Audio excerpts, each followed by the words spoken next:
Hello. We are How many back. ability score points do I reach? He asked so many times and you never answered him. Oh, he asked that right as I was taking off my headphones last time. Wait, do you not remember?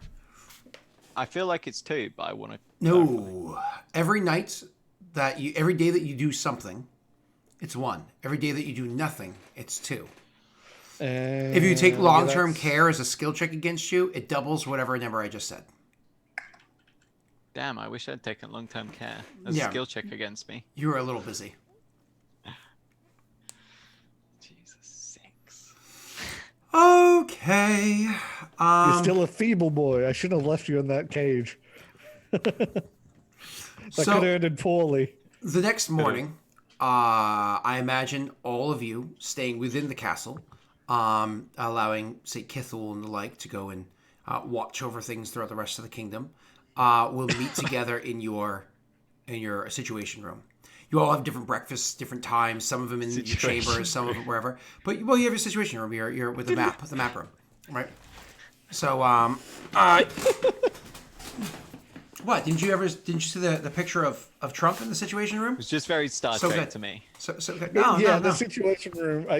Because of it's just like my only sort of interaction with that sort of thing is Star Trek. Yeah. That it just sounds. Meet me in my ready room. No, I'm telling you, you guys have your map table there, but a couple of wires aren't even plugged into anything, or they're like telephone wires that like nobody even uses anymore. They're always kind of like thrown together, and yeah, and then everybody's like posed, very serious looking. Mm-hmm, yeah.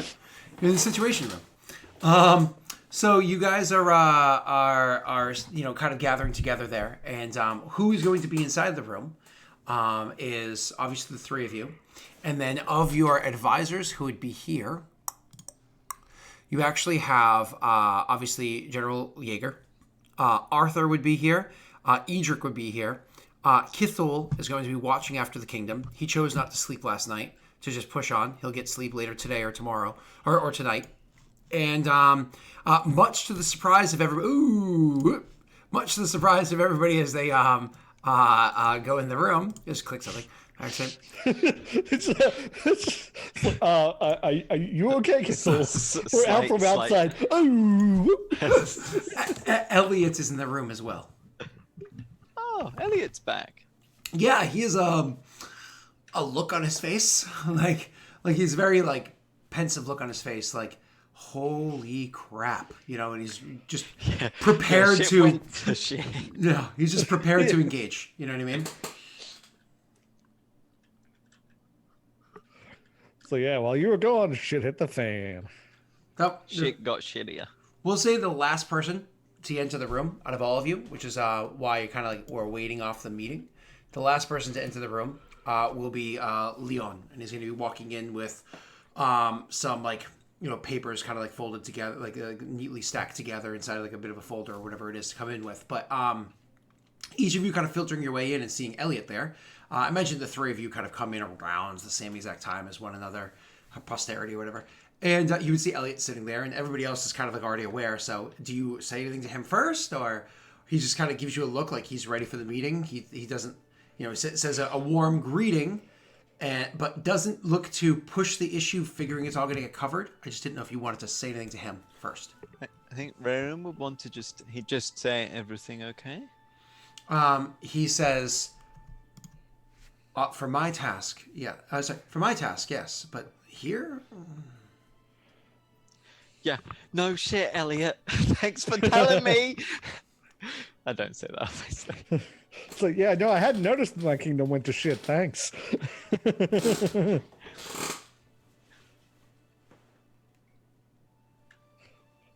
Okay, then it'll start shortly after because you guys barely have any small talk with one another.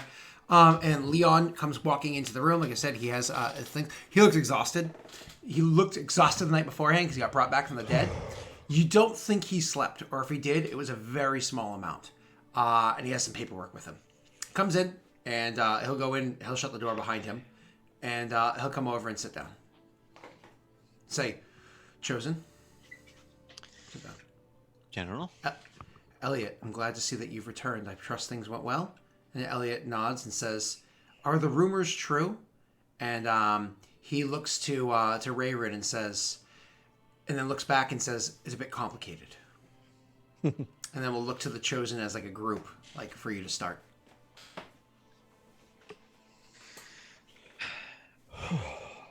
First of all, I think I speak for everyone here when I say well done for handling what has been a stressful situation as of late. Now, we must move forward in getting these refugees safely to Reed, and I believe it might also be prudent to consider the mobilization of the army. We can travel towards Vigil, where we would sign the treaty, enmesh our forces with Vigil, and form a cohesive front with which to lay siege to Hautgwen. I left Vigil just shy of 2 days ago. This did not happen there. No refugees to the doorstep. And we didn't travel by any that were heading in that direction prior. They've done a good job of keeping themselves as a bit of isolationists. So I don't think anybody looked to go to them. We've been promoting ourselves as open arms, which is why they came to us. So Good damn when Scott talking us into those edicts. Yeah, now we know why he did it. when the reports come, when we bring message to Vigil that this transpired, it will be a bit of a surprise to them. However, they are ready. Sign the treaty and for war. Excellent.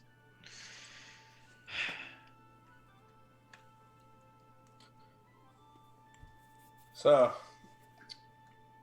I cleaned things up last night, handled what needed to be handled, and I've learned that the refugees that we have, they were not led by or incited by the assassins from Peridel. They seem to just be acting of their own accord. Just one thing led to another and seemed to have snowballed into, I don't even know what they think they were doing, but it doesn't seem like Hod Gwen or anyone else had a hand in it. I think it was their, they did this of their own means. So we need to provide a punishment for them. I was speaking with 3 and he suggested something to me, but now I don't think that will, I don't think that's the right course. If they had been from Hod Gwen, as I had suspected, hanging them in front of Hod Gwen would have been a good idea. But them not being put up to it by anyone, that doesn't really seem to be the right thing to do. Valor and Raren, any ideas on punishments? Because they need to be punished. Men and women have unfortunately fallen on hard times, and when people are desperate, they do things that they would not usually do. That said, we cannot simply overlook the murder of guards, citizens, and arson of properties within the city. Therefore, I would suggest we speak to the refugees en masse, the prisoners. We speak to them and we ascertain who among them murdered guards, lit buildings on fire, and who simply were part of the mob. All that has been ascertained by 1, to be clear, but please continue. If they willingly come forward, then we will send them to a swift, clean death. And those who they have acquitted will go back to the refugee camp.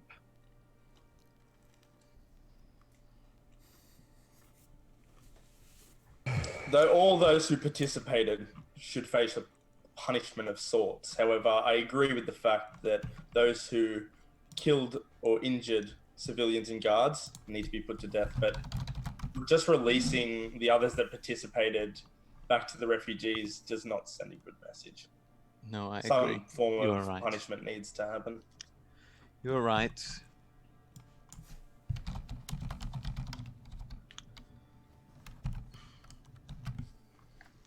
What to do with them, though?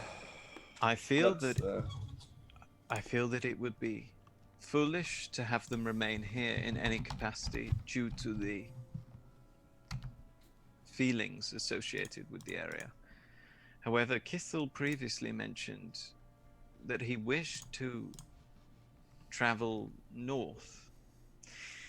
If we were to send these individuals to Reed under Kithel's guidance, they could form, as their punishment, a new fringe society. Even in a guard's camp in a keep up north, would you require labor?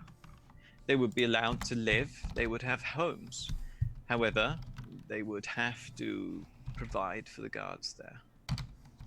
What do you think of that?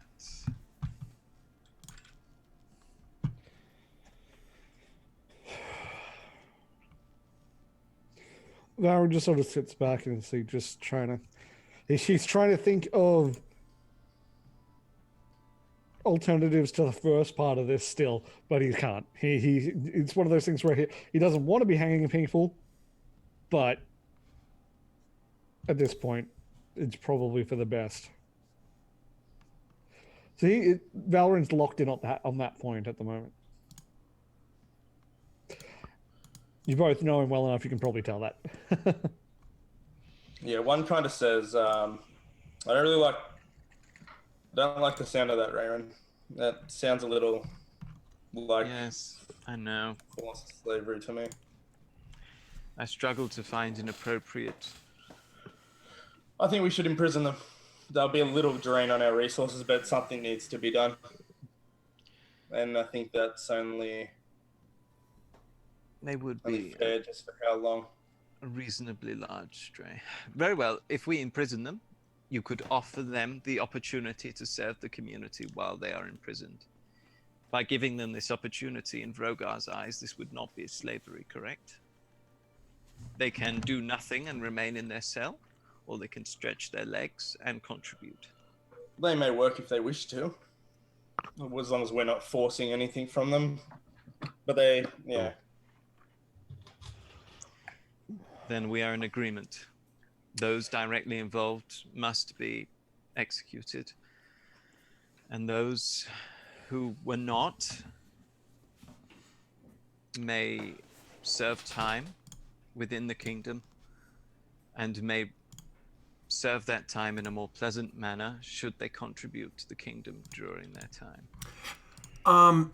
Arthur is going to chime in and say, Chosen of the Blade. I might be overstepping my boundaries here. Usually I don't get involved in your whole religious thing. So please tell me if I'm being wrong here, but couldn't we just give them a more harsh penalty than maybe we're otherwise thinking? Let's say we're contemplating a 3-year sentence. We offer them a 5 or 7-year sentence instead. But then give them the choice for this community service to shorten their stay there.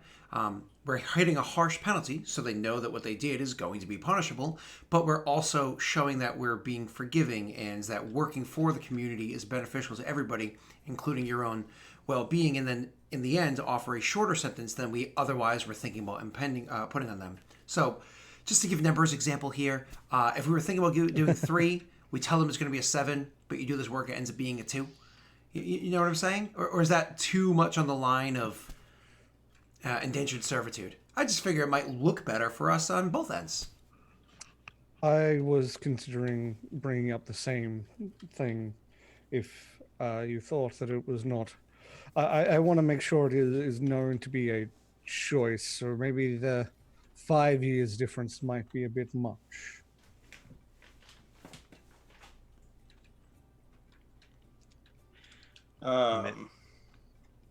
One looks to Rayron. a minimum of 3 years, I would think, would match their crimes. I have no problem with this. However, as stated, one, this is more to your area of expertise, and I wouldn't want to cause you any chagrin over the matter either.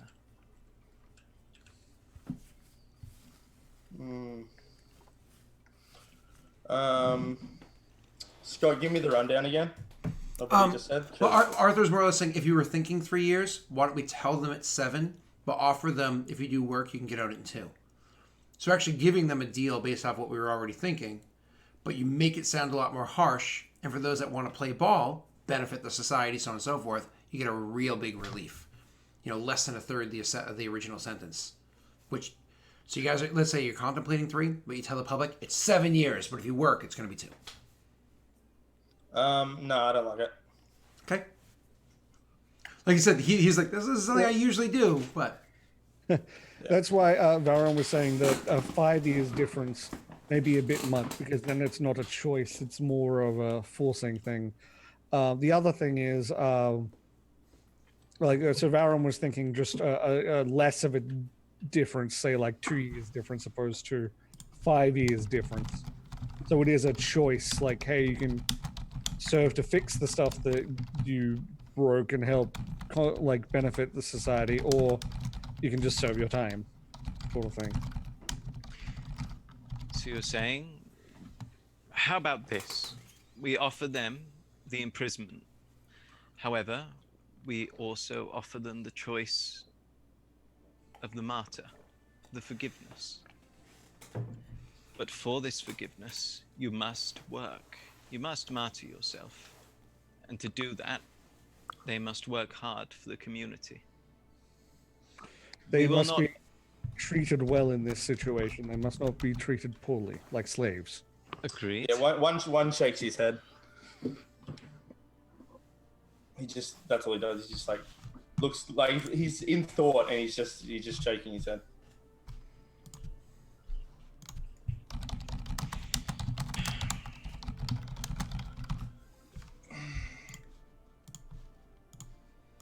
Imprison them for now. This can be worked out later. We've got more pressing matters to attend to. The execution should be carried out, but Edric chimes in a little bit at this point. He's like, it's just imprison them for now. He goes, I hate to say something like this, because I think punishment should be intense. Extenuating circumstances and all that, including cost. I don't want to change the conversation so quickly to coin, but the rebuilding of the mansion, all the damages, the rebuilding of the smithy, where we're sending these people, the construction of roads, perhaps walls need to be put up in case war comes to our doorstep again. We don't have a lot of coin, and wasting it on something like maintaining prisoners is probably foolish at this time. I would suggest pardon or punishment. But let's not string the coins out of our pockets slowly. Let's not drain our assets. Kill him or forgive.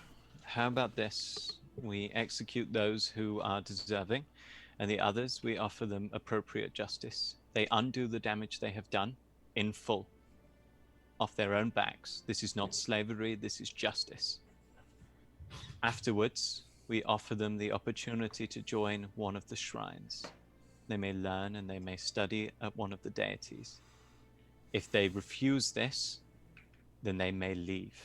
However, should they return, they will be treated as if banished, and pain of death is appropriate. Agreed. Leon chimes in and says, I don't think I've heard a report of this yet. Have we heard how many citizens have been harmed? Beyond, of course, the city guard themselves. Do you know if there's a death toll of innocent persons standers by? Would I have found out that information last night? You would have, and honestly, there were injuries, and some I won't lie, grievous injuries as well, but by happenstance. But all of them kind of hung back and let the guards do their thing, and there were no deaths of the citizens themselves. Beyond, of course, guards. Yeah. So you just convey the information. Leon nods and says, That is good. "Okay, well, then Edric says that I think we've come to a conclusion. We're going to punish and he looks to one. One, you know that of the 12 that you've captured, 3 of them are the ones that need to be punished, that did not survive their assault against the guards. He looks to you, we're going to punish the 3, and the other 9 will be given some sort of pardon that requires them repairing the damage they did. That's all. Repairing the damage they did. At And which the rest point, of what Rowan said. at which And point, yeah, they offer to join a church, learn, and then if they refuse, they are to leave. Elliot takes down notes and says, I'll get this drafted by the end of the day today. There'll be a public statements, there'll be a signing, all that stuff. I'll have it prepared for you. Elliot, I believe we may also need you to draft up some letters to Varen and Leshev as well. It's not a problem. I imagine we're trying to amass support. Yes. indeed. Yes. He's like, very well. I imagine he turns to Leon and says, do you know what it is that we need? Could we speak later? Leon nods.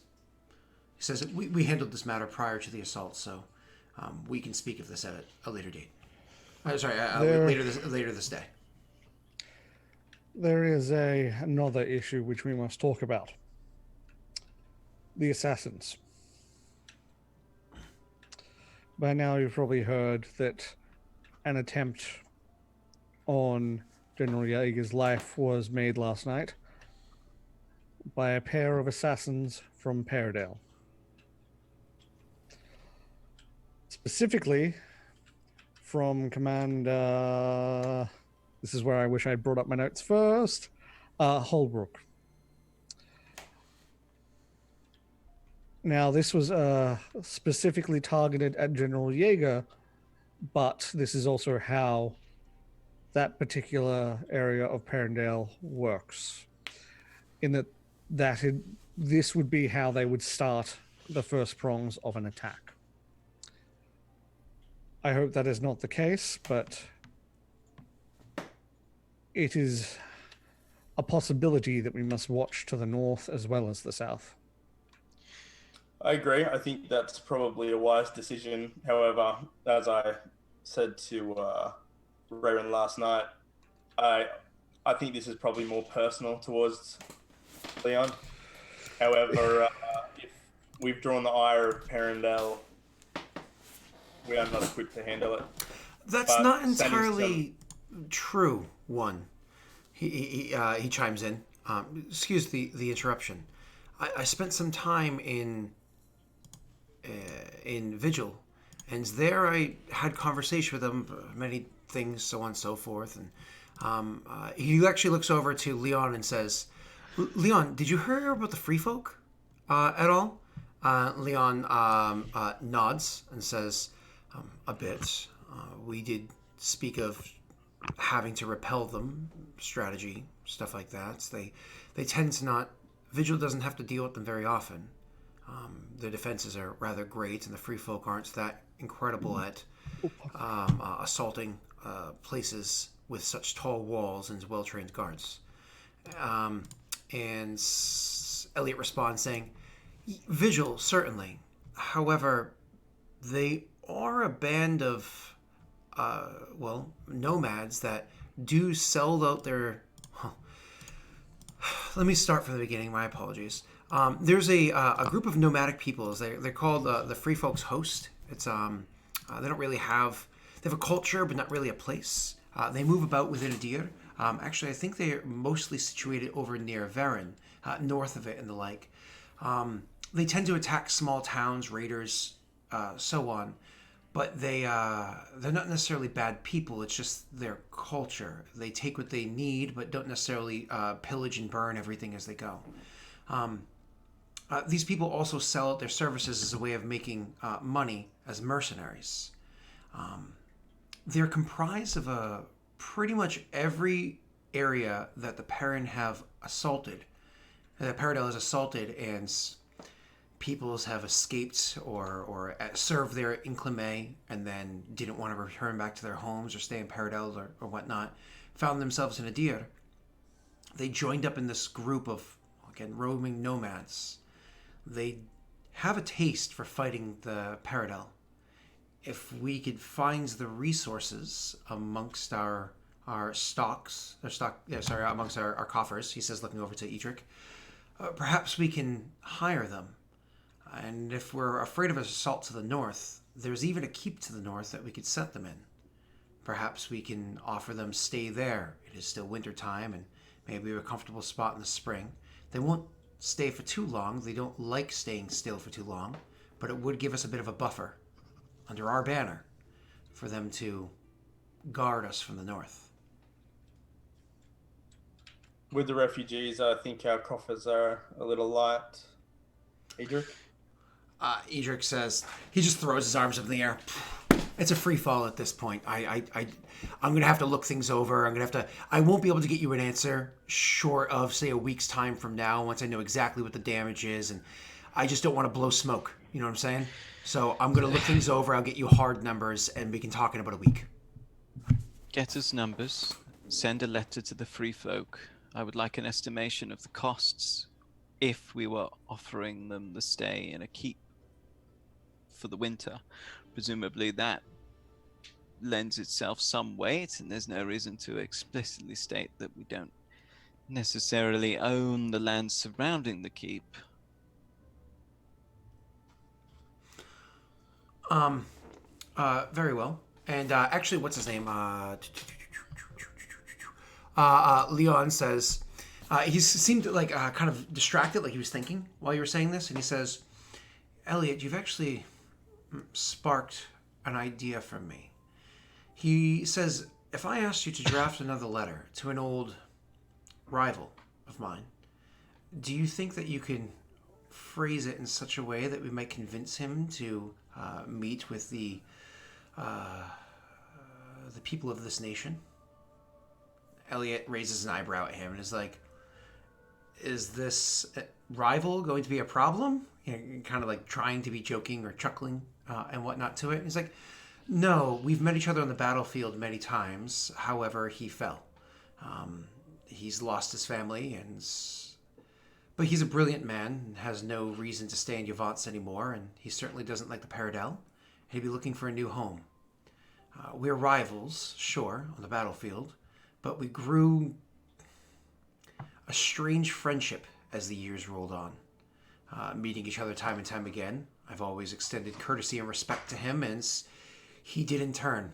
He was judged harshly for that. Probably why he's not staying in Yvonce. Pray tell, who is this man? He's a former noble, probably still carries the title, but his name is, it's of the Bellin family. It's Landor de Bellin. He's, again, a good man, just had the misfortune of meeting me on the battlefield. Well, if our good general here vouches for him, I see no reason not to send a letter. He'll turn to you and give like a nod, like of appreciation.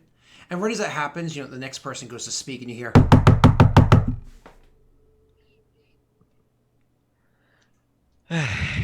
on the door. This was all too brief for a reprieve. Enter. A guard comes in and says, Kithul says an army marches on the wall. Please. Oh my god. Just for clarification, says Raren as he stands up. Are they bearing the banner of Vigil? No. No. As a matter of fact, they're bearing no banners. Raren's going to hurry up. Should have built walls. Should have built walls. And so I imagine everybody stands up and starts moving their way to go see what's happening. Yep. So you guys make your way to, I imagine, a castle window a window that you can see what's going on, and you look out and you do see there is in fact a large group of people marching towards the wall. Make me perception checks, everybody. Are they my orcs? Oh, beautiful, Rayron. Nobody else has to roll, Rayron. But what you see is that while the army, oh fuck you, one. Destroy. That's funny. All right, was that natty one? Come on, Tesh. Come on, give us that natty one. Okay. We know you're gonna roll it. Oh, it's actually pretty good. Oh my god. Oh wow. Everybody is very keen right now. They're like, another army. Oh! So you actually all see this happening, but you actually see the army has come to a standstill with your own guards standing there. There's actually kind of like they march up in a way that actually where the refugees currently are almost for like half of where they meet your half. They're actually, your refugees are kind of like a little buffer between some of them, and it's causing like the refugees to start swarming. So you literally see a herd of refugees moving to the side as they're lining up. But you also see that two persons atop horses are like usually like looking out, are riding into your city. And top horses, my apologies, are riding into your city. They clearly had just left the battlefield and coming in. By like standing there and watching for a couple extra moments. Field, not battlefield. Battlefield. Thank you. You see that as they're riding in, they're not wearing the colors of your guards. The one of them is very heavily adorned in armor. The other one is not. It's actually a woman that's with them. Do you guys, I imagine, make your way out of the castle and heading down to like the front stairwell? By the time you get to the front stairwell, continuing to look out, it's actually one that sees it first, as you kind of like everybody's on edge, waiting for word, what's going on, so on and so forth. The battle start. It's actually one that notices, though you have no clue who it is that's riding next to her. It's actually, is Tilly her name? Is that the correct one? Nellie is riding next to this man, riding up. Who's just refresh my memory? I'm terrible with names. She was the one that was a former worshiper of Lady Aravel that was then converted to Vrogar. That's right. Yeah. Yep, and was sent out to go find peoples. So I would just say it's Nelly. I don't know who the other one is. Should we man up, meet them? And so do you guys like walk down the stairs to meet them at the bottom, or let them ride to the top of the stairs to meet you? God, no, you don't make them ride up the stairs. Can you imagine that? Like the diplomatic relations. This horse navigates the stairs, misses a hoof, and that's it. You're there with a diplomat, dead, broken neck, and you're like, ooh, this is gonna look real bad. So my apologies. So yeah, you see as they're riding up, the person that's coming up with them, the person that's coming up with them is a very hardened-looking human gentleman that's clad in heavier armor. It actually looks like he's wearing chainmail. He has a shield to his side and whatnot. But the thing that kind of stands out for you is that, and this is one, once again, you notice it first, but everybody else sees it. He has adorned on him the sigil of Vroga Wolruk. And so you meet them down at the bottom of the stairs as they arrive. And so she hops off the horse, and he does too. It takes him an extra moment. He's a big kind of burly guy that you see standing there. And she will give like the appropriate bow to each of you and said, "Chosen, I've returned from my task." And then she looks to one and says, we also look to one like, yeah, she looks to one and says, I trust I served well this time. I hope I served well this time. I hope. I trust I What hope. was it? What? What task? You sent her out to go get people. Let's just say that I did. Look, this is Yeah, remember How you many- scolded her and you said you left. Oh, good. I'm glad you're back. I'm glad. Blah blah blah. Okay, you did that task. Now go find people. Remember? I thought I was sending her with the refugees to read, but No, I can't remember what you. I think I do remember you sending her somewhere to get. But I can't remember all the details. all right. The issue is Let's this roll with that. happens So, we had okay. 2 days. You specifically We had sent her out. over the course Look, of like 6 weeks. Don't look Anyway. a gift human in the mouth. So I would just say, who do you have here, Nelly? No. I'm just trying to make sure because you had sent somebody to go and collect other persons. Yes, I did. That's right. You're correct. I did send her there. That's exactly right. No, who is it that you sent if it wasn't her? I just want to make sure it's the correct person. I thought it was her. It's her. Yep. God damn it, now it's gonna bother me. Yeah, this is what, like, six. The issue. This is the issue of having like 2 days of in-game time over the course of 6 weeks. I don't remember which person it was, but you sent a person. I can't. We're gonna. It was. If it was anyone, it was Nelly. Because I didn't. Oh, that's right. It was the orcs. You said the orcs out, and the orcs came out. That's true. This is your orcs. Yeah. This is your Vrogar worship. Now I So it's remember. 3 horses riding. You look and you're like, those are my boys. That's right. It's not Nelly. Oh, Nelly. It's not Nelly. It's the Yeah, orcs. that's Thank right. You you, went to Naga. find the Naga. orcs. That's right. I Naga, remember you're gonna that. get 2,500 daddies for that one. Is that what? Someone mentioned already that it was the orcs. Wait, who was I the said it was first? the orcs straight away. Oh wait, wait, it was not. Oh, it's the orcs. Yeah, Naga said. Oh, it's the orcs. Yep, Naga. Okay. Naga's getting those 2,500 Naga. daddies. It was Yeah. Naga. Okay. Yep. 2500. Oh, Bam. There we go. So is it still 2500. they come back with, or is it orcs? All right, sorry. So it's the orcs that come riding up, and so they hop off and they're like, Real old. what in Vrogar's name? You know, and so the person gets off, climbs off, and he sees the way that the two of them do like their salute. Oh, sorry, that's not Paradel. That's Paradel, not you guys. But he sees that they do the salute, and he kind of gives like a salute to you as well, but it's like sloppy and like half-assed kind of a salute to you guys, and says, I hear there's a war. I like war, so I figured I'd come and help. Who's this speaking? This is the human. So do you say the human, yeah, okay. okay. There is a war. Your help is welcome. What is your name? My name's Vaku.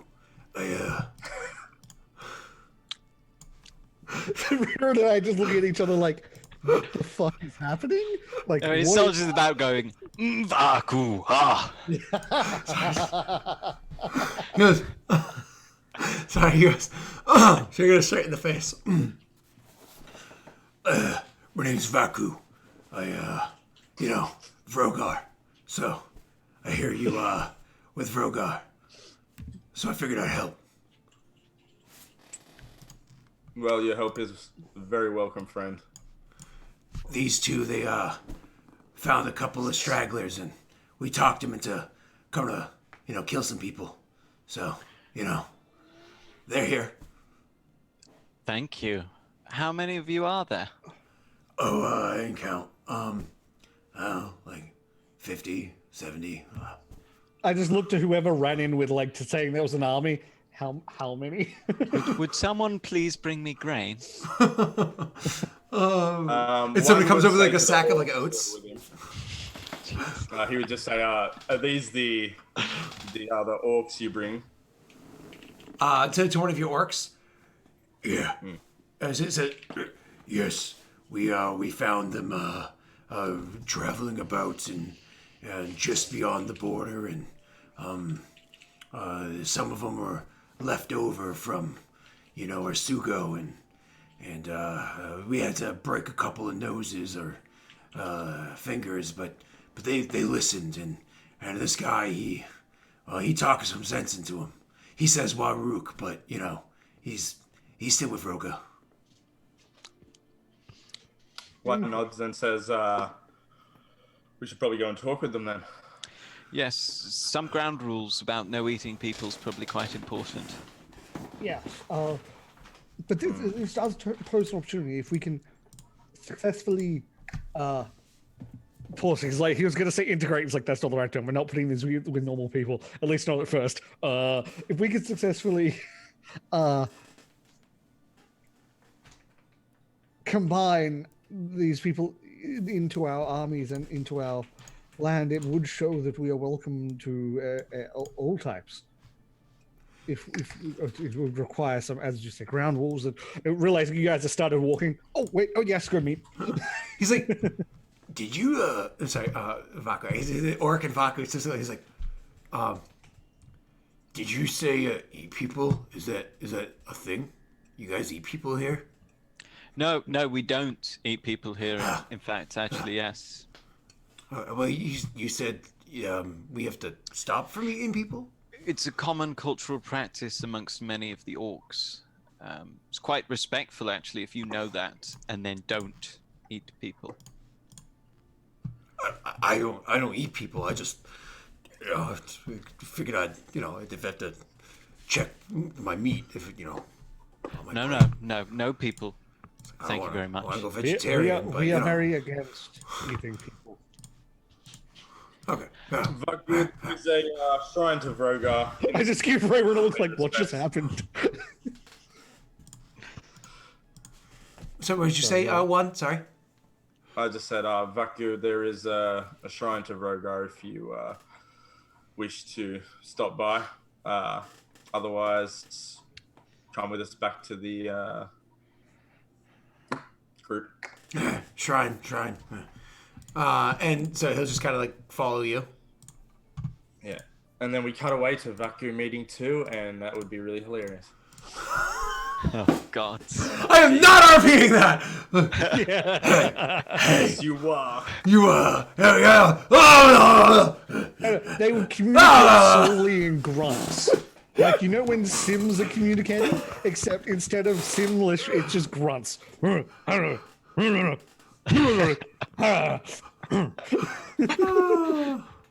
the occasional, like, slap or punch. Oh, jeez. Let's go inspect these warriors, then. So, you hop on Grain, and you ride that wheat all the way there, and when you get there, you actually see that these are a combination of different peoples, like peoples of Idir, peoples of it's like an amalgamation of peoples, mostly orc, half orc, you know what I mean, that are kind of thrown together. But it's one of those things where, as all of you are meeting with them, one can just kind of like at one point in time in Orcish, like, Rogar, kind of a thing, and most of the people are like, Rawr! And others are like, it's like, all right, cool, this actually works out quite well. Like, oh my God, brings people back from the dead and has an army.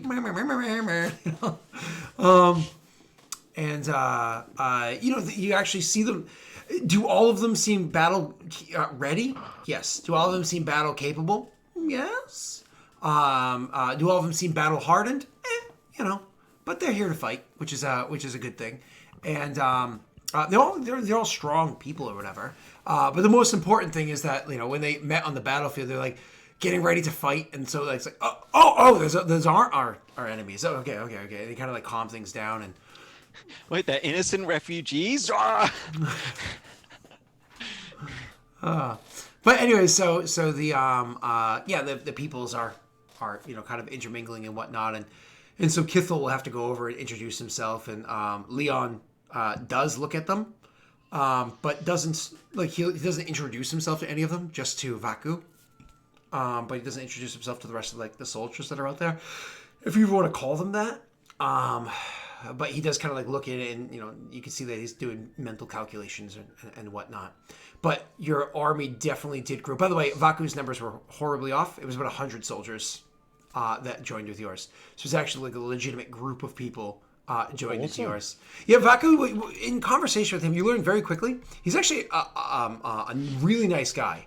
And he definitely has his wits about him. Like, he notices things. Picks up on. He's pretty keen on picking up on things. But like noticing things, I should say, and he has good opinions or whatever. But God, he's kind of slow on the uptake. Like, he notices things, but he doesn't necessarily get it right away. You know what I mean? So like he'll saw that dust on the distance. So and then 5 minutes later, it's horses. Yeah, right. But the worst part is when he doesn't get something, his way of conveying "I don't understand" is like, huh. But when he does get something, his way of conveying it is like, huh. So he's but he's a nice guy. He really is. Yeah, he's a nice guy. I was gonna say there's definitely some of that in Valorant, in the not in noticing things, but not noticing things. The way you piece them together, it's like, that sounds pretty familiar. Yep. Can we speak to them all? You ask Vaku that? It looks at them, looks at you and goes, huh. maybe gather them up a little?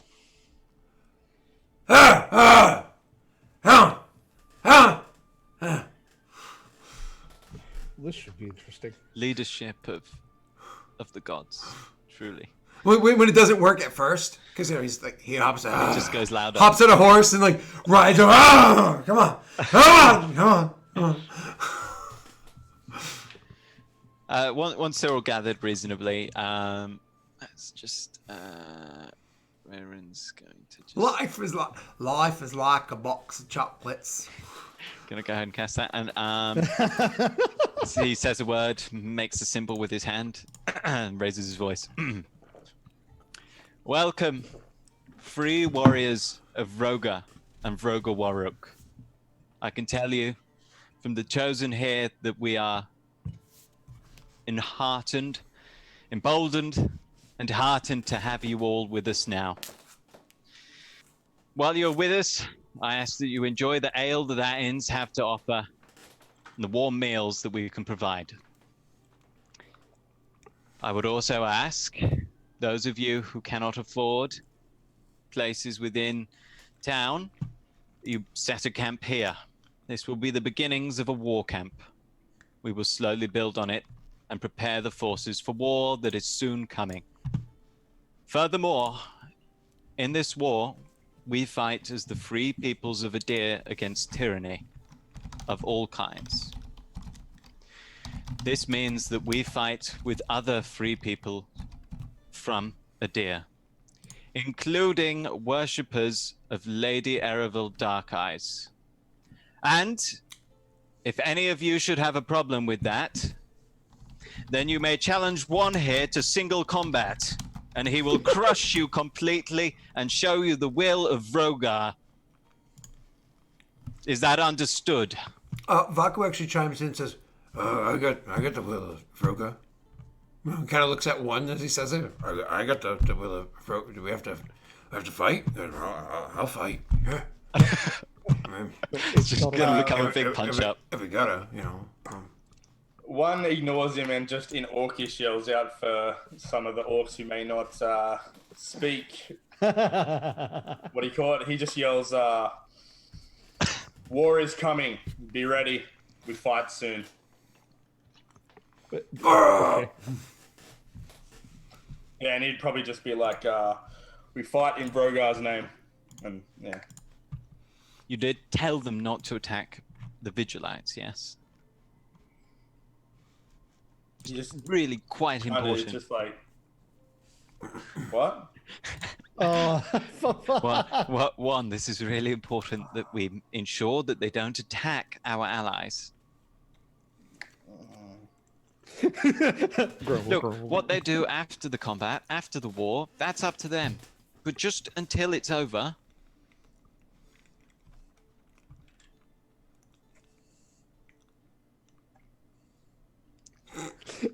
Come on, buddy, for me. One, please.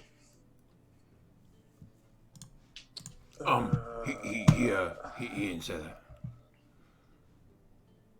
Thank What you. did I say then? War coming? Damn, you can speak Orcish. Vaku, I mean, just Vaku, saying, would you please be a kind sir and clearly tell all of the people here that they are not to attack worshippers of Lady Erevel unless they have a Orcish. command of one of the chosen or the general. No. Fucking, One you- laugh, he just starts like really heavily laughing. Would you I just. would you please do that? No. I'll give you 50 gold pieces. Oh. Make it convincing. He looks at one because he's starting to get like a beat on the situation. Because again, he's wise. He's starting to get beat on the situation. He's like, he worship. Should I kill him? Oh my god. No. He. But he says it in Parent. He doesn't say it in Orcish. He says it in Parent. One just smiles and just shakes his head. Oh, this is.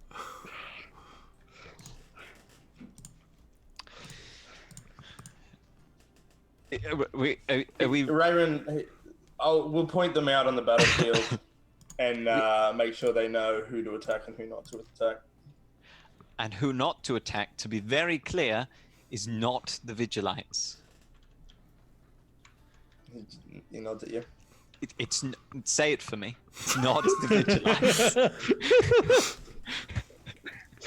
I want to let you know that I had this exact conversation with a student this weekend, except with like, are you going to do this? No. It's like, tell me you're not going to do this. It's like, Do not eat the Elmer's glue. Tell me I will not eat the Elmer's glue. Say it. Tide Pods are not food. It's just legit, like, other than like the whole, attack part of it, in terms of telling a kid not to do something, was like, exactly word for word, like conversation I had this weekend. I mean, there's no what else can. I mean, Raymond's done what he can. Yeah, it's just we gotta trust that while one is not happy with the situation, he'll do the right thing. It's just what we gotta trust. One would say in Orcish, and he'd yell it out too. He'd yell out, "Who do you serve?" Rogar! He looks back to them and says,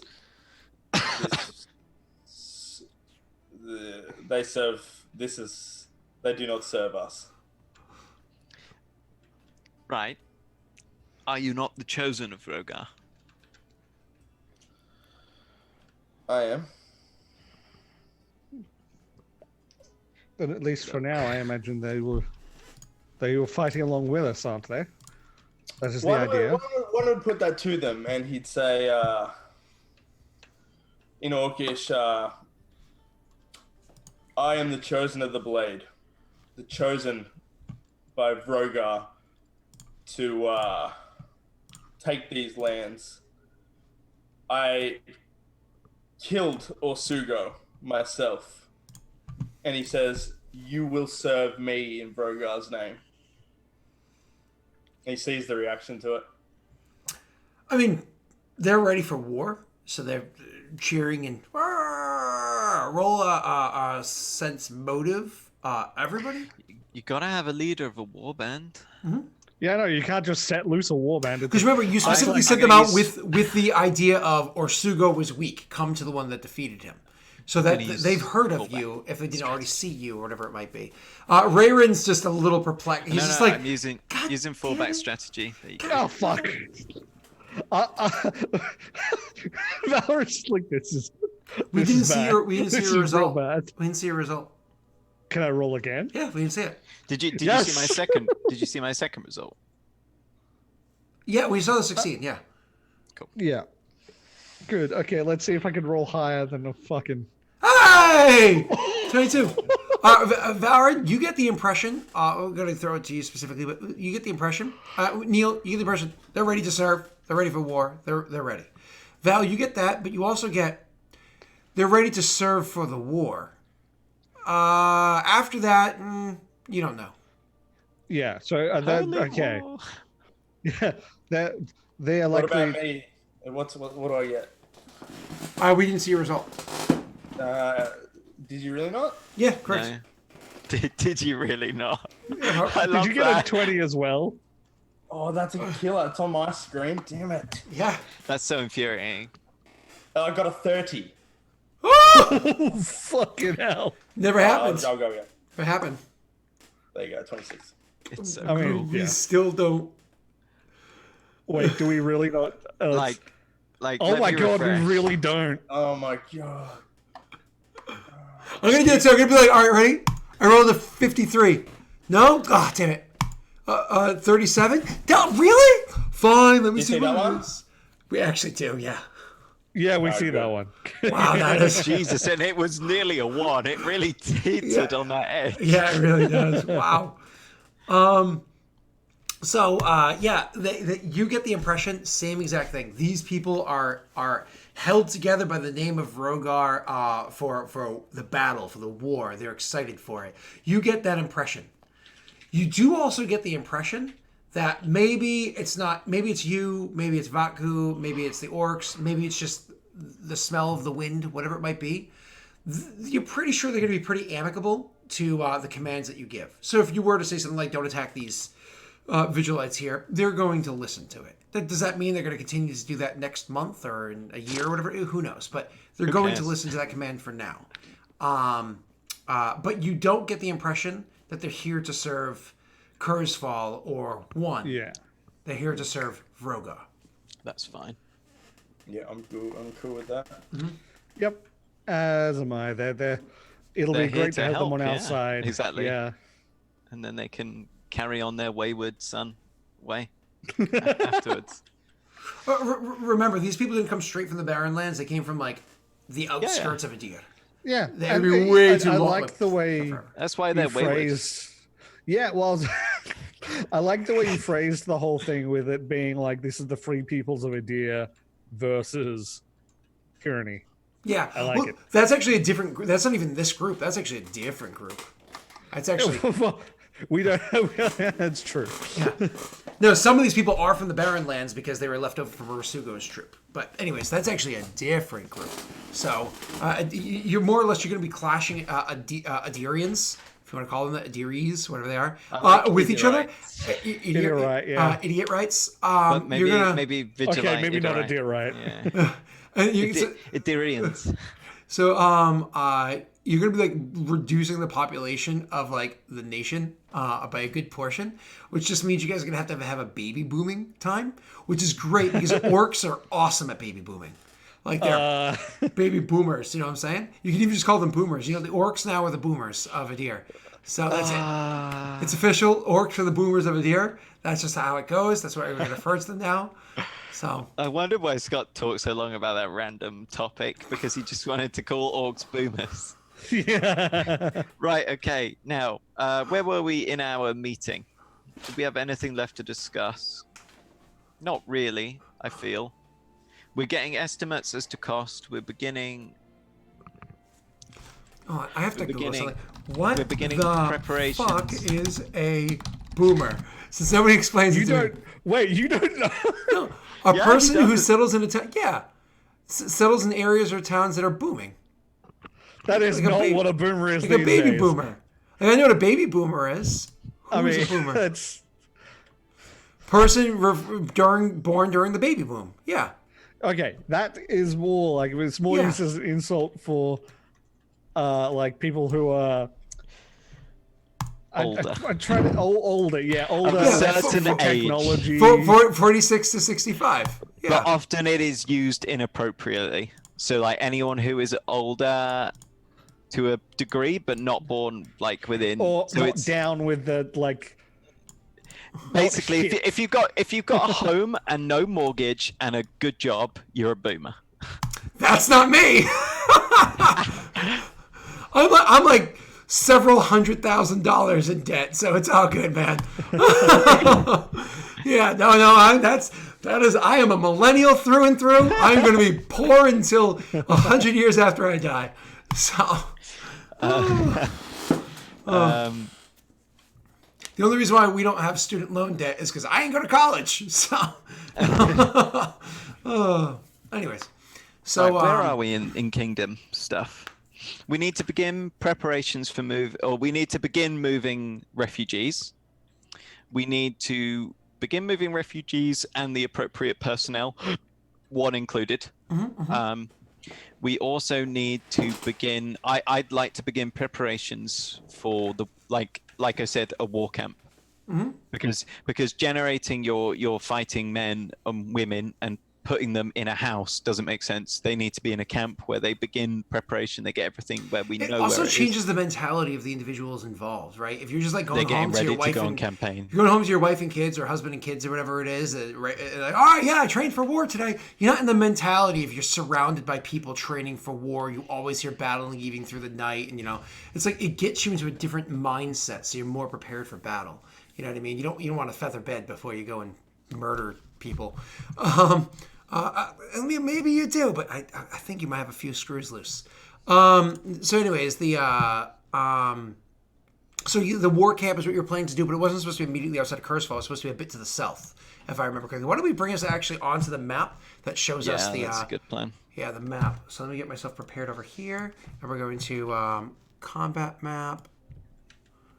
And feed them the refugees. 2 birds with 1 stone. Hungry army, hungry refugees. No more hungry refugees. No more hungry army. I'm actually going to back this up just a little bit more on the stream, so we can see. Ooh, that's way too much. So we can see more of the country. Oh God, how Gwen has definitely spread out since we last saw it. Yeah. So this is part of once you guys get back to your meeting. I was actually just going to go back into this. Once you guys get back to the meeting, I was going to say more of you guys had to finish your conversations or whatever that were there. And part of the conversations was news came in from Rid, the spies of Rid and whatnot. You actually got information because you had asked for it and so on and so forth. And Hodgwen, also you spoke to the refugees. Hodgwen has expanded. Their territory has certainly grown. And it's come to a point where you're like, oh no, this is why things kind of transpired the way that they did, right? So can I take this? Oh no! I forgot the Roll20 changed its format, which is fine. I just have to get used to it. That's all. It's not fine. I hate it. All right. So, it's bad, and I don't like change. No, I like change. So there we go. So yeah, they've definitely expanded. So one of the things I want to know. Yeah. One of the things I want to know is if you guys could tell me where it was that you wanted to build your camp. As a reminder, as far as you know, around here is where is built. Vigil. Actually, what's his name? What's his name? North of it. Yeah, cool. My apologies. What's his name? Can actually put it on the map for you. What the hell's his name? Leon and Elliot can both put it on the map for you since they've been there enough times. So I actually have it on the GM layer, and I can turn this back into them growing this much is actually really good because they've got a lot of deserters right now, and they've got more land, which means that their resources are going to be eaten up at an extended rate, which means that they're going to be forced to move prior to when they wanted to. Current plans: letters to Veren and Loshev. We need to build the war camp, move refugees, plus guards, plus advisors to read. Letter to the free folk. Sentries to the North Keep. Have I forgotten anything, team? Nope. So let's work through each one of those one at a time. Just a couple things I wanted to go over quickly for you. So one of them, so we already said you're sending letters from here to Veren. You're sending a letter to Loshev, and then you're sending a letter to the Free Folk, which they're kind of like in this region up here. So they're already kind of like in this gappy area as far as you can tell. But they don't always stay there. They travel around as well. You've heard of them attacking even down here in, what's it called? Vigil, right? But they generally stick around to this area. And you're going to find out more about their location now that you've taken in this army of Rogar, which included Orsua's people, which probably bumped into them and even feuded with them or merged with them to some degree, right? So they're up here. You are hoping to get them to come to this area right here. Rid, you're moving the refugees to here to Rid. Where down here did you want to put your kind of like forward base campy thingy? 1 second, I'm just right. I believe the suggestion was, I'm drawing freehand here. What's my color? Lovely, that's fine. I believe the suggestion was along here. That was the battlefield, so I guess we would want it more here. Okay. Seeing as you want to be able to march to your battlefields easily without stressing the soldiers, but we also want to be in a position where If you attempt to attack Reed, we will decimate your army from the side or behind. So we're in a protected position there. If they attack Vigil, we're in position to get to that. Obviously, Vigil will have sentries along this side, so that's less of a worry. And I mean, if they do send their army down there, then Hagrid is undefended. So I would suggest let me change that to like a little circle or something. So just to be clear, you want that camp to meet up there. Now, that's obviously where you're moving this army of Vrogar. It's where you're moving like, your own army. It's where you're going to have the people of Varen, and assuming they're sending some, the people of Loshev to send their warriors as well. Is that also where you want Vigil to meet? No, probably best for the Vigil camp to be like here. Wasn't the plan for Vigil to literally draw them into an attack against the walls? That was a plan, yes. That was definitely a plan, and that's probably a really good plan. But still, that positioning works well for that. So if we consider that the Haldgwen army will be advancing along this plane. Up here. If Vigil harass them to the point where they turn to attack Vigil, fingers crossed they can, that'd be cool. Maybe we'll lend them an influential prisoner to bait. Yep, of course, is what your actual plan is. Yep. That's right, yeah. And then if the HG army continues round, that positioning for our war camp is still good because we're looking at smashing into the back of their lines then. Or or at least the side, the flank of something. Yeah. But now you know that the actual little keep, like actual Vigil is right here. You know what I mean? You know that it's this little tiny area. Because you have two people that have spent a period of time there, so there's no question in your mind as to where it is that Vigil exists now. So I can actually give you like a nice little color you want to use, maybe like a. I'm just gonna draw a new one. Do a little black circle. Oh crap! I got rid of the. Wait, where? I got rid of the purple border that I beautifully drew. There we go. Wait, where's the Oh, okay, they're on the other side. Okay. Yep. That's We were actually where wrong about the side of the water. That still would work then if they drew them into attacking them. Although then we would have to get past this square. I mean, in that case, we could. Selecting stuff in Roll20 is difficult as all hell. So what if it's drawn things, it's a pain in the neck. Yeah.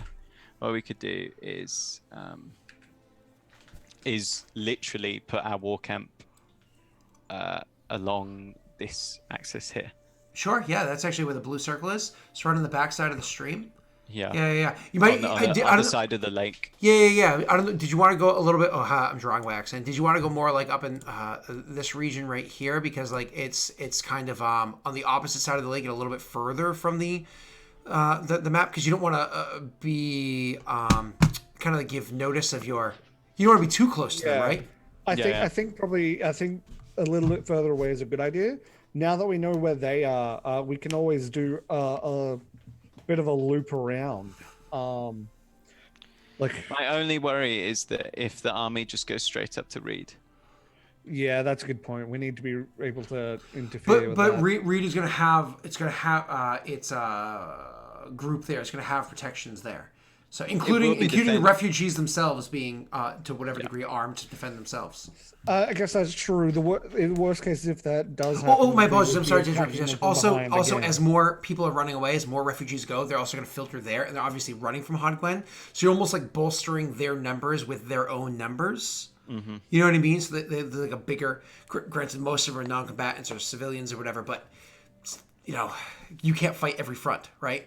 So, and I think that's what you guys had discussed prior. My apologies. I think, what's his face? Kithel is supposed to stay there with them. I'm so sorry, Yes, go Tesha. through, go Talked over you. I forgotten what I was saying. I'm a douche. I'm sorry. No, it's fine. It's just one of those things where it's like I was listening to what you said, and then I was like, "All right, I was saying something." What was I saying? Sorry. I mean, if you need to bolster your numbers, you can always come. If you actually come down, it's not too far from travel down here to Meshtis. That's the slave capital of the continent. You can totally just like gather support there. Pretty cheap, actually. Yeah, let's not do that. Oh, what? No, sure. No? Yeah, we're just a bit poor. That's all, Scott. Oh, okay. Well, it's cheap. You know, it's cheap. Yeah. Poor is definitely the reason why we're not doing that. And I tell you what, we could actually do is, yeah, we'll know more anyway about what Haldgwen's plans are when Phaedril returns, because he's going to Haldgwen. But yeah, okay, so that's Phaedril, my raven familiar, my crow. Yep. That's right. Yeah. Yeah, so I think that's war plans. So that's where the war camp is beginning construction. We're having letters sent to Varen and Loshev. We need to head specifically to the war camp location and then beyond it to Vigil. Perfect. So you're marching the army there. All three of you will march the army there, and then head to Vigil afterwards. I believe for sanity and to stop war from happening, you were sending 2 and 3 to Rid, to at least before 3 arrived. You were sending 2 to Rid to watch over things and kind of be as a bit more of a guard that was there. Not a representative of the nation, but a representative of Froga. And then what were you doing with 3, Jake? 3's welcome to accompany me as far as I'm concerned. She's always been the level-headed one, so. 1 second. Yeah, so she's gonna come with you, not a problem. She just probably wouldn't be welcome inside the castle, but you could probably ask for it. She would not assume she's going in. You'd have to offer for her. To go to where? Again? She go to the war camp, but I don't know that we bring her into Vigil. Okay. I mean, it's up to 1. Actually. Yeah, you would have to extend the invitation. Yeah, no, she can go to the war camp, and I can meet up with her there. Perfect. All right, cool. So that takes 1. Neil, what else was on your list of things that you wanted to go over? Two would also probably go to the war camp. Realistically, he wouldn't go to Reed. He'd go to the war camp. He wants to fight. Yeah, that's true. I'm just worried about Reed. That's all. I feel very, very responsible for them. We've literally dragged them into the conflict. Oh yeah.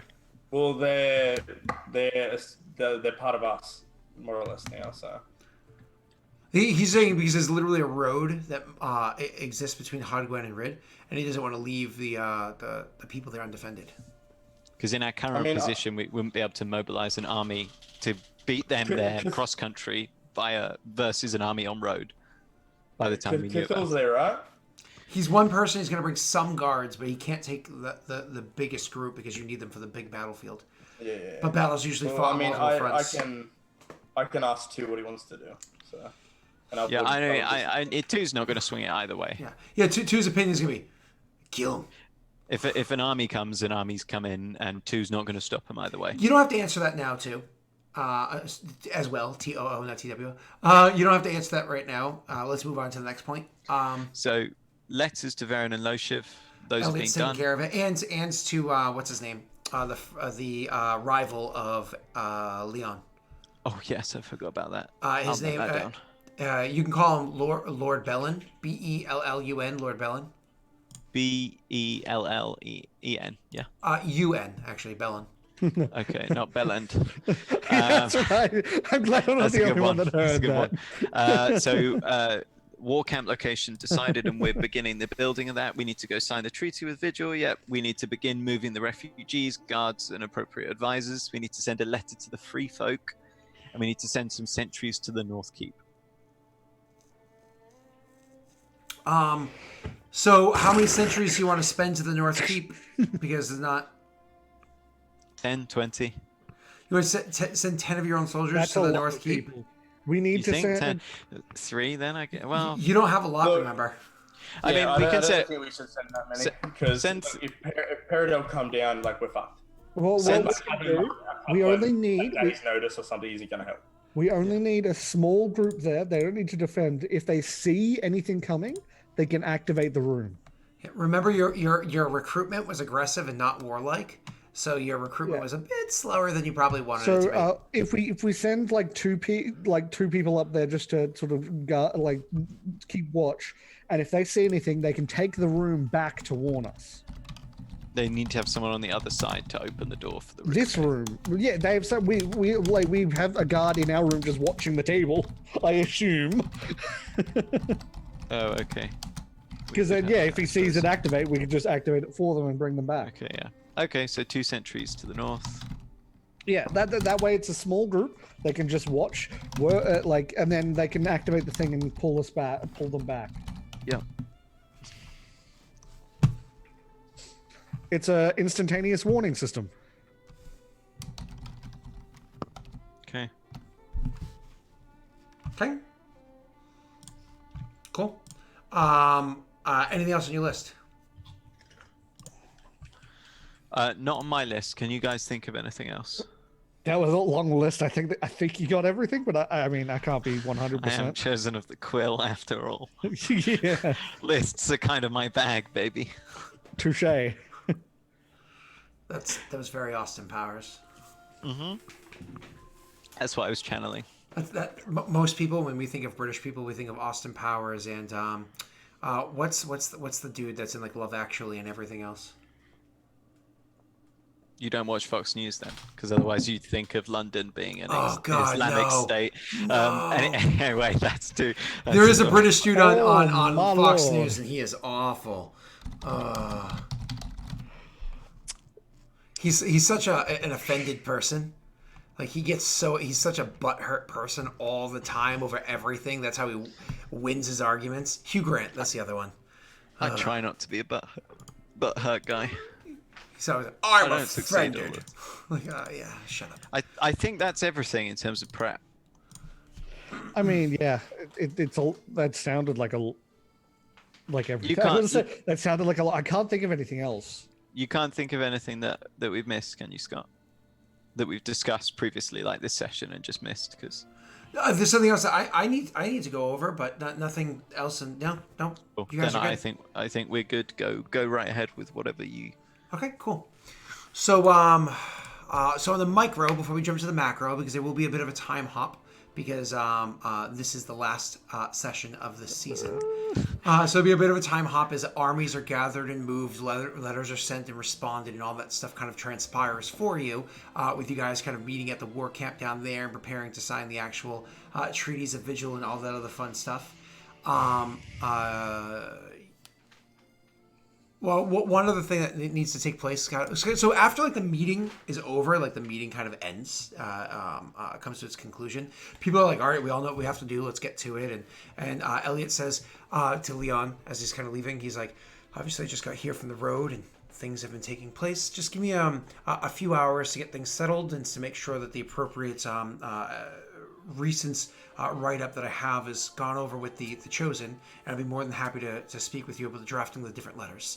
And Leon's like, "Of course, no problem." And kind of like everybody goes a different way. Edric is just like, because Edric's not a super cerebral person. He's not wicked smart. He just is okay with numbers because he worked at a bank. He's like that not smart employee, but's been doing it for long enough. They can do it, but God, they hate their job.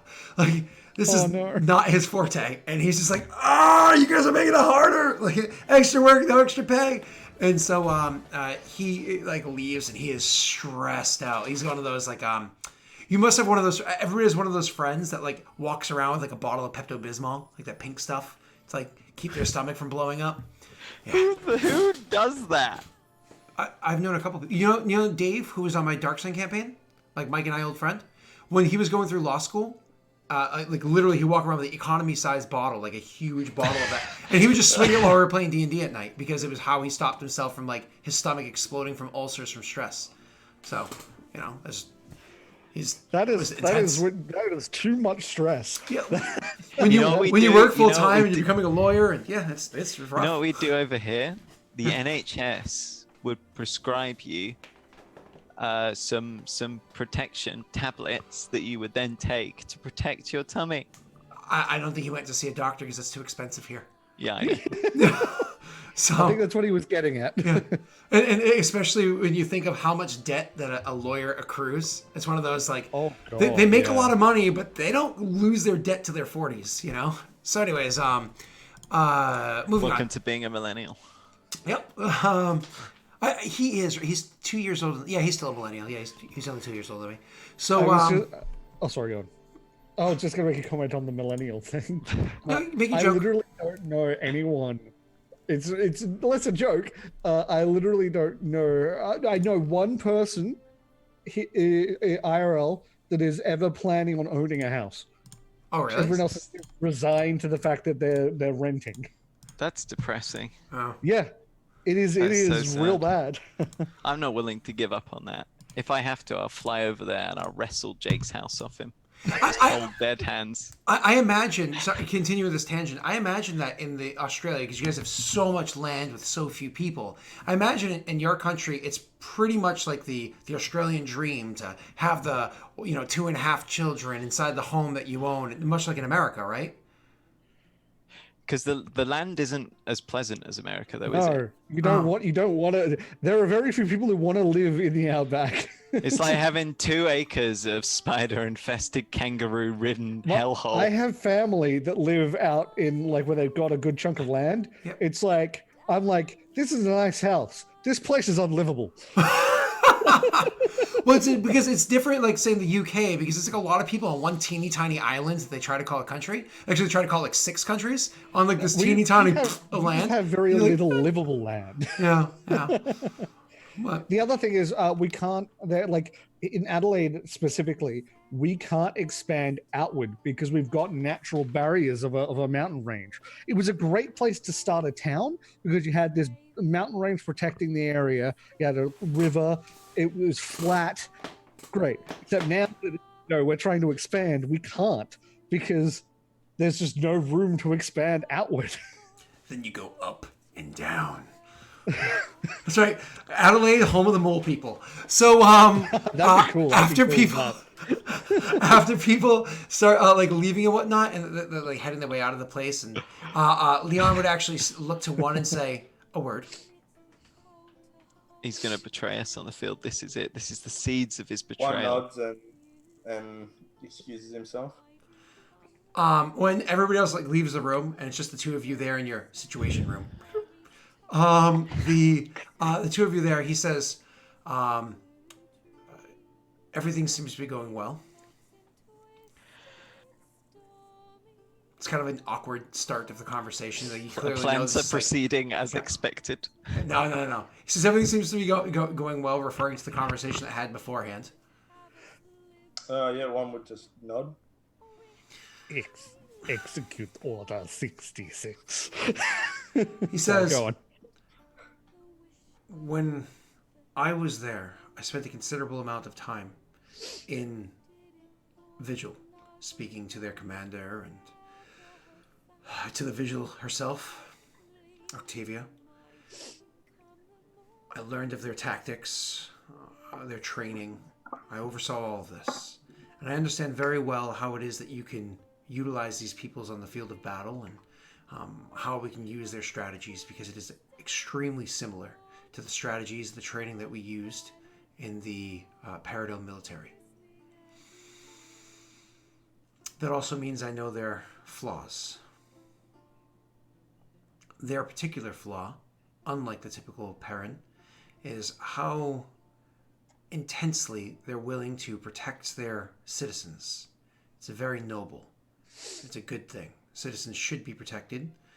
Those that aren't meant for war should not feel the wrath of war, lest they're the ones that bring it upon their nation. But it is their weak point.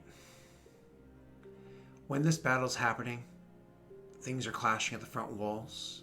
If those walls are cracked, if their doors are broken, all of the citizens will retreat onto a large raft that they have that heads to the lake. They stay in the middle of the lake with some basic defenses. They'll have very basic defenses protecting the backside, protecting where the lake meets the land. An appropriate attack would easily overtake them. Hardgwen are vicious warriors. Not the individual, but the mindsets, the numbers. They're vicious. If we don't protect their backside and we don't protect their people, then very likely they will deliver that blow to Vigil because they know it'll cause them to crumble. It'll have to be the responsibility of our soldiers to protect their citizens, because that back door will be open should anybody choose to walk through it. And he places down another folder that he had brought into the Situation Room and says, I think we have a lot to prepare for. And he leaves the room, leaving behind the folder. One piece it up. He's going to read it. You see different battle strategy. You don't know how to read this stuff. This is stuff that you're not particularly familiar with, but you've seen it kind of gone over mostly between Rayrin and him in the past, kind of looking at things. So you get the general idea. But imagine like if you were to look at like say, I don't know if you guys have this in rugby, but like American football, like you or if like you play like NFL like video games, you see the X's and O's, the line strategies. It's like that kind of general idea, but much more complex than that. And you can literally see all the tactics that would easily overtake Vigil and allow somebody to come in the back door while they're defending the front door, if their front door becomes a critical state. So their attentions are fully situated over there. Kind of like planes that there, but also puts in there the areas, because those are the weaknesses, the areas that need to be best guarded to stop that from happening. Okay. We'll take note of that. Discuss. Oh, you don't need to take note. It's already there. Well written out, planned, prepared, strategized. The other thing that I want to go over quickly that happens kind of during all of this is that you guys actually, from the other side of your little city-state, a caravan arrives. Not a huge one, a small caravan arrives. Phil! 3 wagons show up. And with them, no, Phil's not here. But with them come actually, I have to get used to how to control Roll20 now. It's so different. It's the last time I used it. What comes with it is merchants of Leshev that, of course, wave the banner of your friends there. I can't remember his name, Neil. Councillor Fox. Fox, that's right. Councillor Fox of Leshev waving his banner and Leshev's banner. But most importantly, they actually bring with it, Hansa. They bring with it Hansa. And she comes in the backside. And Hinta. Oh, who's Hansa? Hansa's the other one. Hinta. Oh, no, you mean Hansa. Yeah, Hansa. Okay. Hinta's the other one. Hinta's the... Too many Phil hobgoblins. I am so confused. Hinta is the captain. Correct. It's part of one's harem. Hansa is the smith. Yeah, Hansa. Oh, so it's the Smith. That's, okay. That So was bring my with it bad, Hansa, sorry. because Hinta would be coming from Varen. So Hansa would be coming in this way with the caravan, and it's one of those things where when she comes to meet with you, you guys, and you can have all of you there, or whoever chooses to be there, that's fine. So I'm going to say she approaches the throne room, and whoever chooses to be there react, that's fine. It's one of those, she comes storming in the throne room, like, just like, and literally opens up, not even like a warm greeting or anything like that, because she remembers before you guys were, and she's, I'll work for you, but she's not very formal, right? She's like, what the hell happened to my smithy? Ah.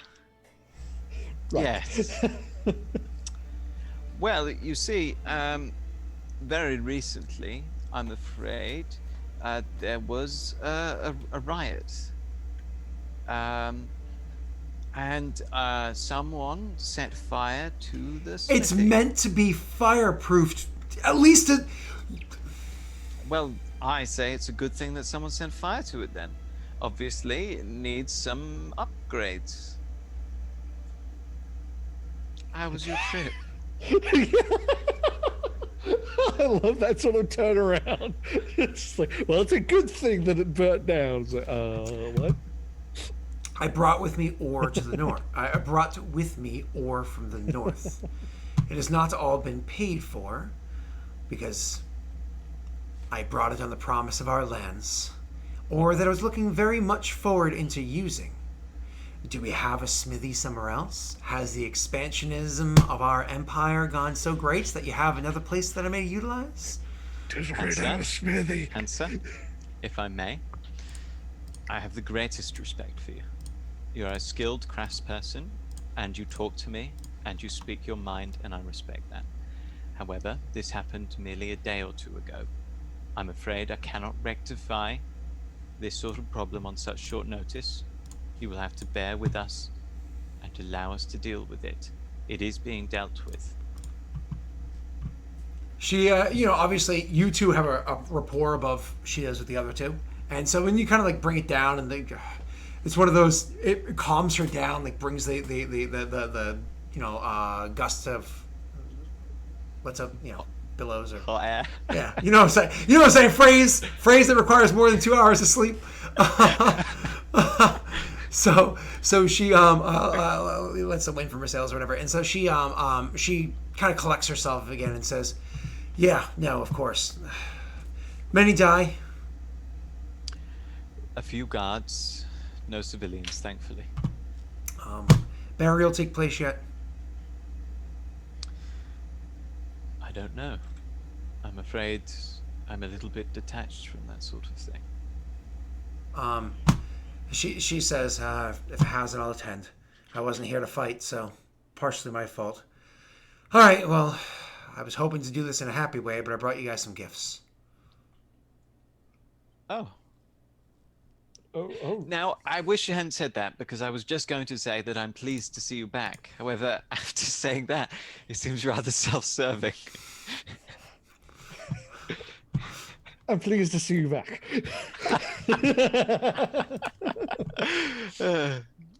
We've had a stressful time of late. Yeah, well, I went all the way up. To a city by the name of Curse Vault. It's over in Taziendale. There's many Vault. Curse Vault. Yeah, Curse Vault. That is Awfully similar. Too similar. people I are don't gonna like think that. that we copied the name. Oh dear. She says, "Why? Aren't we known as Valorant? Didn't we name it after the ruler?" The nation is Valoran. The city has since been named Kurzball. Huh. Well, Curse Vault. Ah. Oh well. What's that? Oh well. I love it. Something so just. Oh well. It's like you name your daughter Candy, and then you realize the number of strippers, and you're like, no.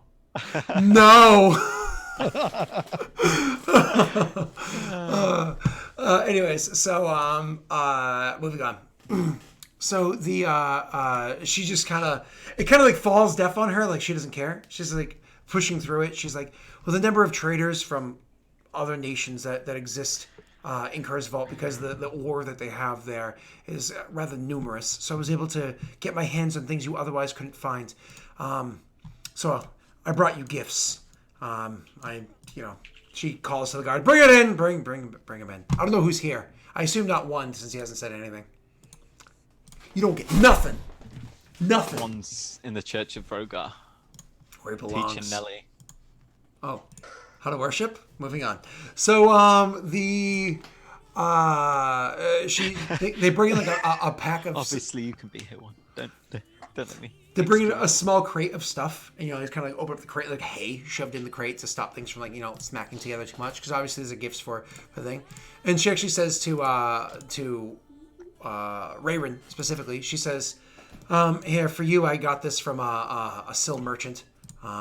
It's old and beat up, but it still works." She grabs this, like, it looks like a sphere. So for size, imagine like the size of like a Pokeball, right? So like the size of a Pokeball. Oh yeah, I've just got one of those lying about. I'm using an out-of-game reference for size. Expanded or shrunk? Like a softball. Do you guys have softball in the UK? Do you know what softball is? Tennis ball. That'll do. Tennis ball is more like the size of a an baseball. Softball is even an larger. apple.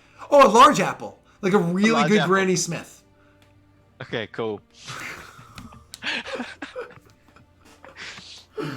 So anyways, so like a decent sized ball, and she tosses it over to you. like haphazardly, tosses it over to you, and you catch it. And this thing is made out of metal.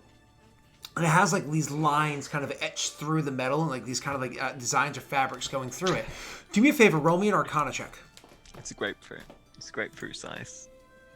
I approve. Arcana check, yeah? See you later, Norga. Yeah, si, senor. I'll wait into the result.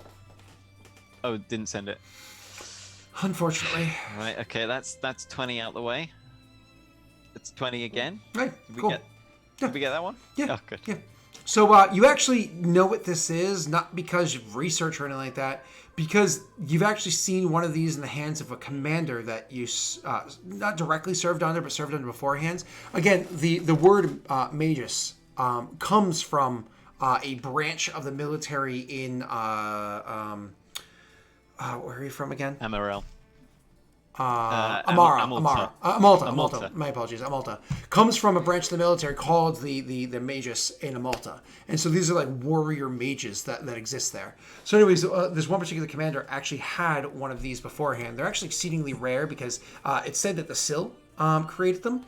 But either way, so it's like almost looks kind of like I guess a grapefruit size or whatever. It's made out of metal. What it is actually a thing that you can activate it and kind of throw it in the air, and it suspends itself in the air in the position where you kind of toss it up. And within a small radius around where that is, usually kind of gives you like a field of battle, especially if you need a one-on-one or protect some people, that any spells that are thrown at a person within that area, not necessarily AoEs, but at a person within that area, it actually works to try to collect the magic of that spell to kind of deflect it away from the person and get absorbed into it. It's not 100% accurate, but it absorbs the magic into the thing. And then what it can do is actually it builds up the energy. Once it gets to a certain point, you can actually grab the thing and hurl it, and it actually discharges that energy into an area, almost like you'd imagine a grenade would do, right? But if you choose not to do that once it's kind of gotten to that point where it can discharge, you can allow it to continue to absorbing energy. It'll make the discharge even greater, but it has the chance, if it absorbs too much energy, of cracking and breaking and instead blowing up on top of you instead of like you being able to grab it and throw it. Because these things are so old, because the Sill don't seem to make them very often, because they're so old, different ones have different test levels of like how much energy they can hold before they pop, and you usually don't know until it's too late. But you can find out like the level of its charge pretty quickly in an identify spell. Do you have identify? I don't think I do. A spell I don't think it's actually on my spell list. That's fine. So a spell like that would be able to very quickly tell you the lower tier mechanics of it. The higher tier ones are, it gives you a range of where they'll be, and you have to kind of figure it out. All right, so that's what she tosses to you, is this grapefruit-sized thing that you literally activate, throw in the air, and it absorbs magic around you, which is pretty cool. As for Tesh, that happens to be sitting here, she actually grabs something and she says, I thought you might like this because you are, with the martyr, and I thought it kind of made sense for you. And she actually comes over, and it's kind of strange looking because it looks like almost like a necklace, but like a really small necklace. What you would know is as like a choker. But it has tiny little spikes inside of it that look like you can either wear them facing outwards, so they kind of like sit down, almost think Black Panther style, or that they can sit inwards, in which case they would, and you can tell that the thing is designed to flap open or flap close. And she hands it to you. And she says, I was told that people that have magic in their blood, it allows them to extract that magic.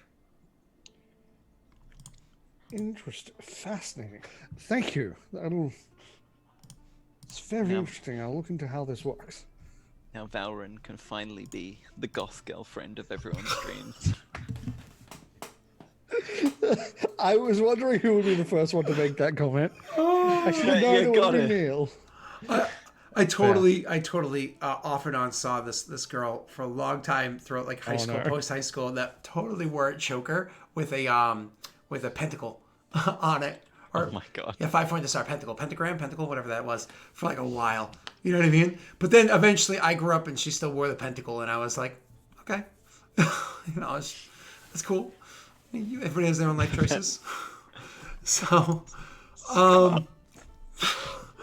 No, seriously, a pentacle choker in your 30s is awesome. And then she gestures to the crate. She actually kicks it and says, "Well, he's not here, but there's armor in here for one. Well, I guess I better go oversee properly fireproofing this place." And she walks out without even a goodbye. She's just aggravated. I'm gonna have a look at the armor. You go over and you look at the armor. So you look down and you pull it up, and the armor looks kind of beat up. However, it is breastplate. It is hard points like carapace, like breastplate that are on like the chest, the back, the arms, and has a decent amount of like chain kind of woven in the middle of it. It looks like it might be some type of like bandit mail or whatnot that it is. However, you can clearly tell just by looking at this thing that it does not have a single mark on it, not a single scratch on any of the armor whatsoever. You would think it was new if it wasn't for the fact that you can see the metal itself has, weathering effects, aged it a bit. But there's not a single nick or scratch or anything on the armor. Well, one might be pleased with this. Just gonna do God damn it. Load page. Please, I'm trying to do a thing. Aha. You detect magic on it. Cool. Can I try and identify it for him? I suppose you can certainly roll. See what happens. Always makes me like rolling with my homies. What movie was that? Chick flick from like the late 90s. I don't know. I have no clue what you talk about half the time. Still. I don't know. Everything you speak is in boomer. I'm top tier millennial. I may be the top of the millennial chain, but I'm born in 85, but I'm still a millennial. 81 and on. Okay. All right. So 26 is beautiful. Check. So what you know is that this armor actually has built onto it. So you see that it's magical, but you think it's less that it's magical and more with the quality of metal that it's used and the craft that it's used and everything that's there is why it doesn't seem to take any damage, because how incredibly well designed it is. The magic that's on it, the magic that you can see that's on it is it's actually designed to make it so it fits you a little bit more supple than you might imagine. So it actually, even though it's not light, it moves as though it's a bit lighter than it would for an armor of this weight and whatnot restriction. One will like this. That I think he will. Yes, it'll hold him back less while protecting him more. Just like you, eh? What? It's genuinely just... All right. And as the three of you are gathering, by the way, I totally put on my Patreon, because I have two secret chats in Discord. One's for all patrons of any tier, and except for Jake, and one's of the people that are part of like the except for Jake, a part of the Patreon campaign channel. So I put on the Patreon chat one a vote. They got to choose weapon, armor, worn item, or held item, or like usable item. And I gave for each of you, and it had like emotes for them to choose, and they voted, and so they got to choose what type of item. It gave me a held item. They give you a usable item. They were like, I think it was Norway actually hopped in there and said, "Listen, what is the worst kind of item we can give Neil?" All right, so he's like, no, listen to me, friends. Oh, dear. I'm kidding. He didn't do that. I know. That wouldn't exactly be a lawful good thing to do, would it? It would. He's trying to seek out some sort of justice for the horrible atrocities you've committed across cultures, okay? All right. I don't know what atrocities you're talking about. So, anyways, yeah, they voted, and I created the items for you, and we'll give you all the specifics of it. So, anyways, thanks, guys. This goes some way in restituting the damage you've caused to the kingdom.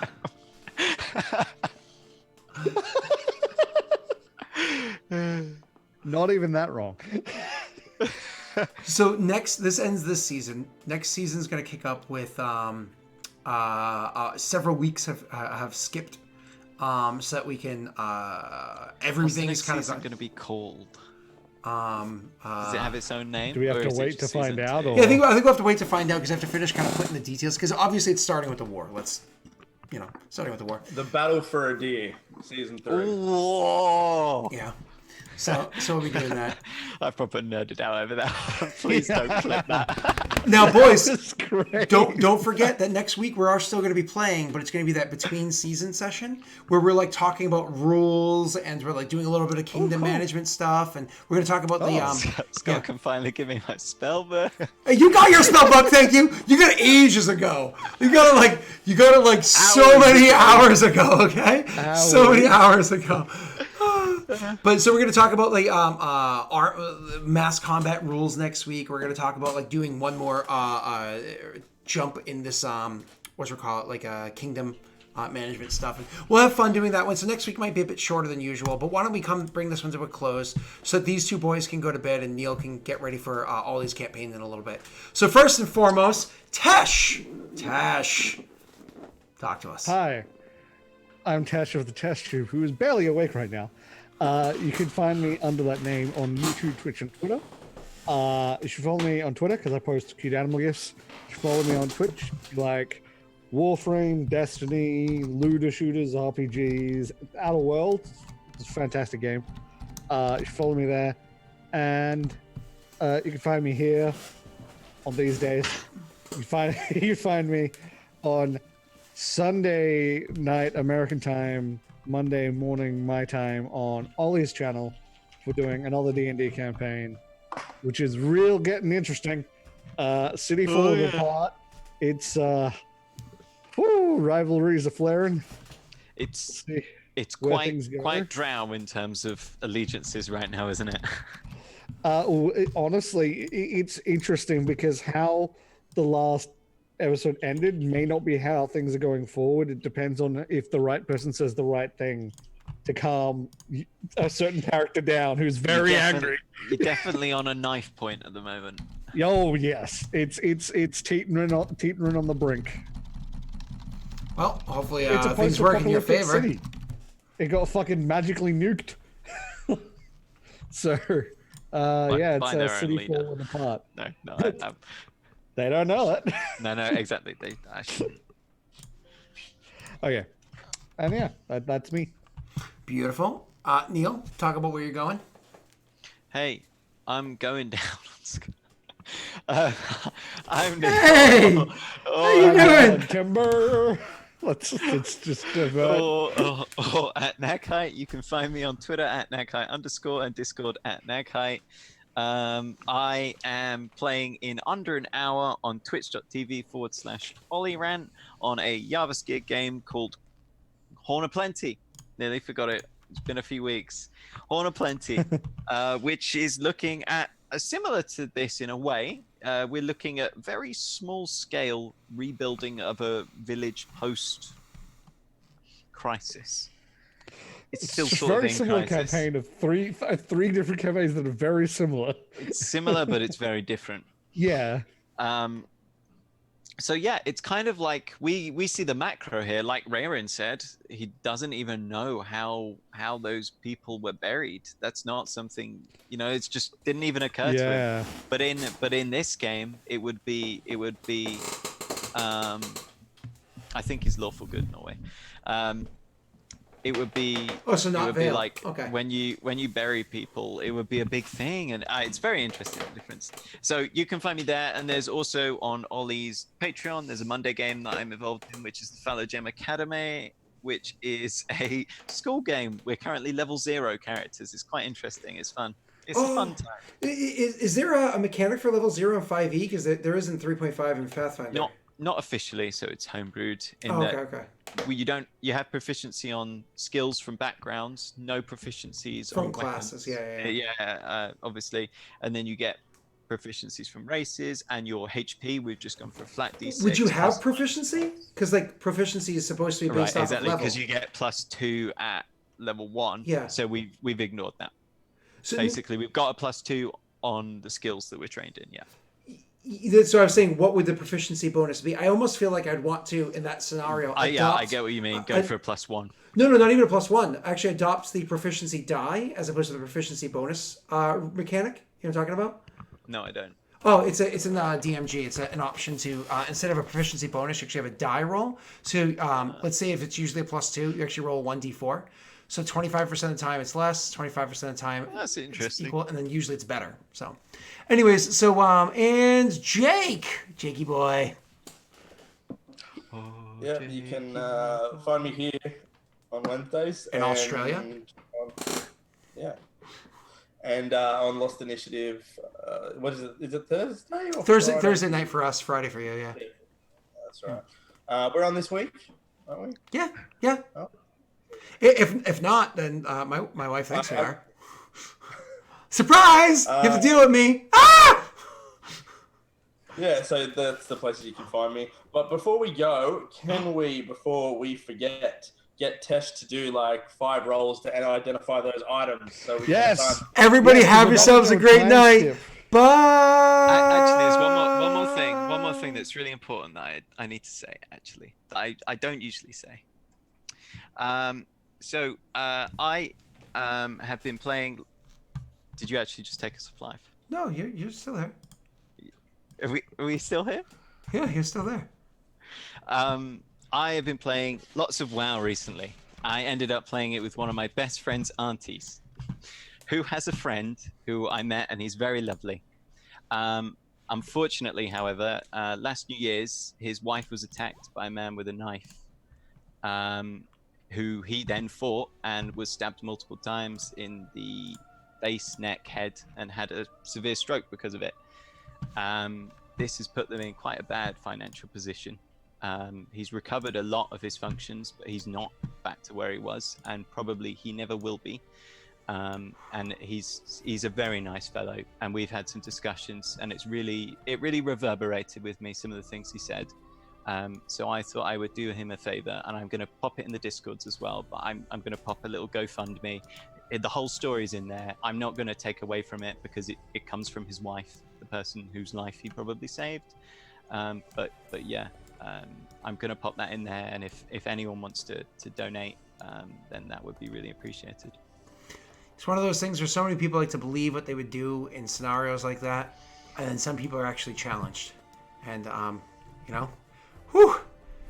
Yeah, I've got no idea what I would do. Yeah, holy crap.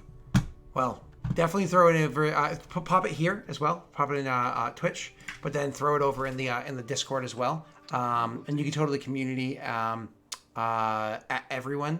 Make sure you have permission to do that. All right, cool. Everybody have yourself a great day, a great evening. If you're not a part of if you're watching this on YouTube, I will try to put this link up on YouTube for this video too, even though it's probably not going to go up for a couple of weeks. So, because I have to catch all that back up. All right, thank you, everybody. Have yourself a great evening. Rest well. Bye.